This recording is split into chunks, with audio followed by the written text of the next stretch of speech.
In the waning light of a muggy summer evening in Toluca, 1978, teenage friends Mariana and Isabel approached an aging roadside shrine known locally as La Virgen Roja. The statue, partially draped in tattered red cloth, had long been a locus of whispered prayers and unexplained sightings. That night, under a blood-red sunset, the girls lit 7 slender red candles arranged in a careful semicircle. As the flames sputtered in the hot stillness, their voices intertwined in a solemn vow to protect one another until death or beyond. The air was thick with anticipation and an indistinct sense that something unseen bore witness.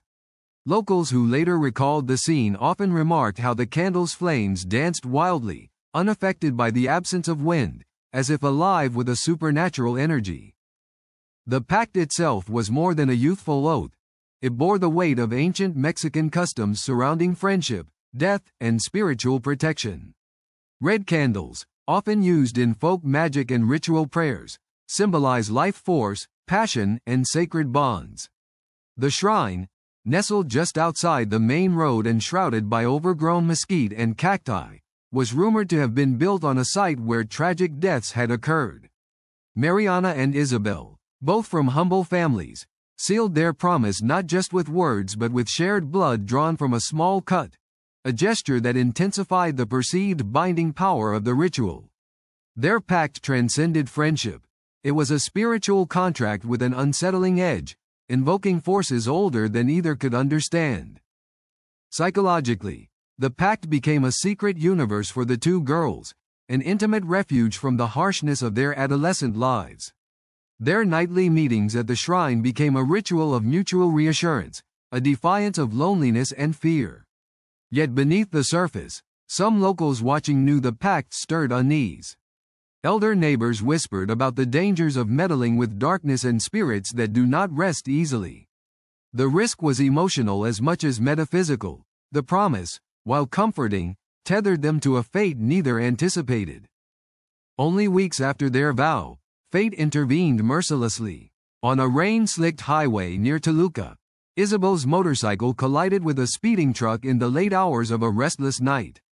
She died instantly. The abruptness shattered Mariana's world, plunging her into an abyss of grief. Yet it was what came after that truly unnerved those around her.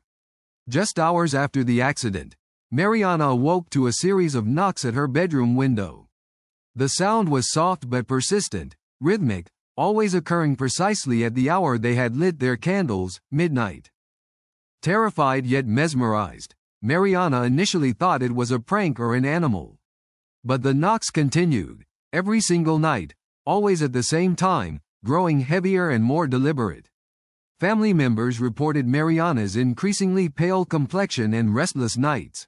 Her fear was compounded by the inexplicable appearance of faint red glows outside her window. Glows that dissipated as soon as one tried to confront them. The psychological torment consumed her, isolating her from those who could not believe what she described. To Mariana, this wasn't hallucination, it was her fallen friend seeking to uphold their pact. Local authorities dismissed the disturbances as stress-induced delusions from grief. Yet one neighbor installed a security camera after hearing rumors. The footage revealed a dark, human-shaped silhouette standing motionless just beyond her bedroom window, its form distorted, lacking any physical substance. The figure never entered or retreated, merely lingered. This chilling evidence baffled experts and spurred rumors across Toluca. Psychics and mediums who were consulted suggested the figure was tied to the ritual's unfinished business, a guardian bound by ancient energies summoned during the pact. Driven by equal parts desperation and hope, Mariana returned to La Virgen Roja weeks after Isabel's death. The evening air was thick with anticipation and an aching silence. To her surprise, the shrine was untouched by vandalism or decay despite months of neglect. The 7 candle bases that once held their votive flames remained in a perfect semicircle, their faint outlines etched into the dusty altar. However, one base, conspicuously, bore fresh red wax. The glow was subtle but unmistakable. A new flame had burned there recently, as if someone or something tended to the promise. Locals noticed the shrine had become shrouded in fear after those events. Elderly women avoided passing by after dusk, clutching rosaries and whispering prayers.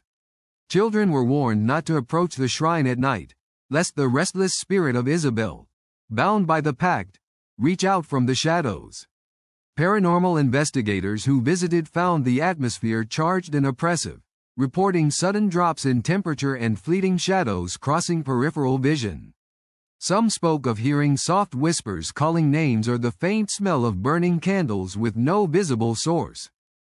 For Mariana, the shrine was a place of sorrow and haunting memory.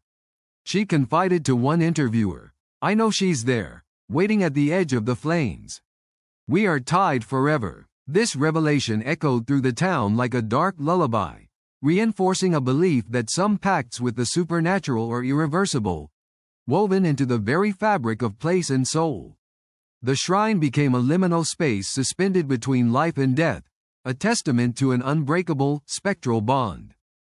Night after night, the piano-thin knock echoed on Mariana's window, the same rhythm, an unrelenting summons.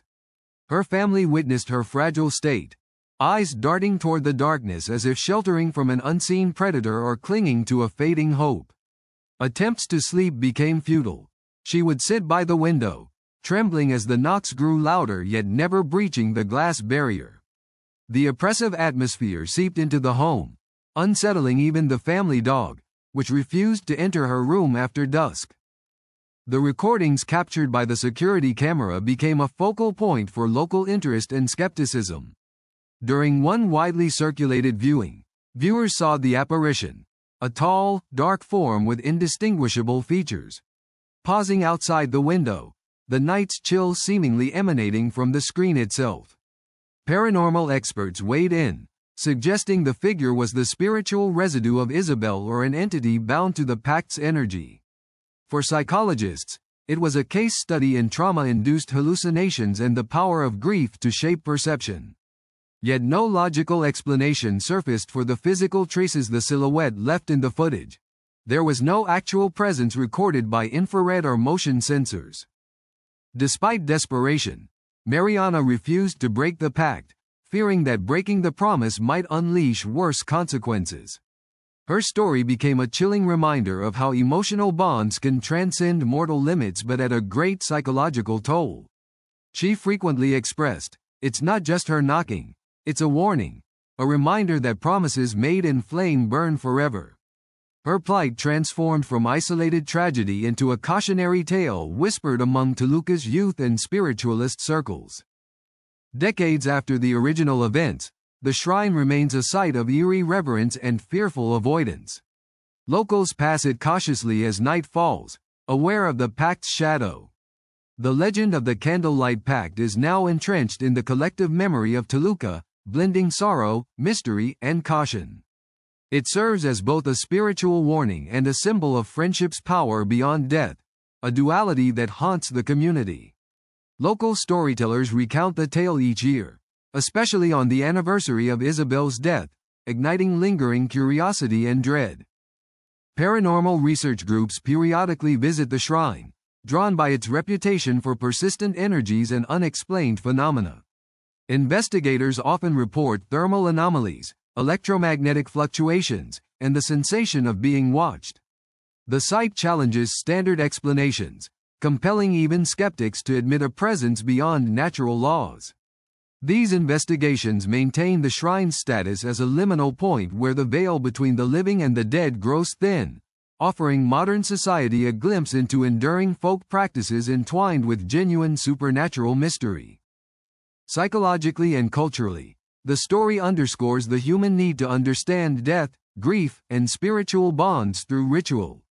It highlights how deeply personal grief can awaken or attract forces not fully comprehended, serving as a somber lesson on the power and potential peril of promises made in the twilight of youthful innocence.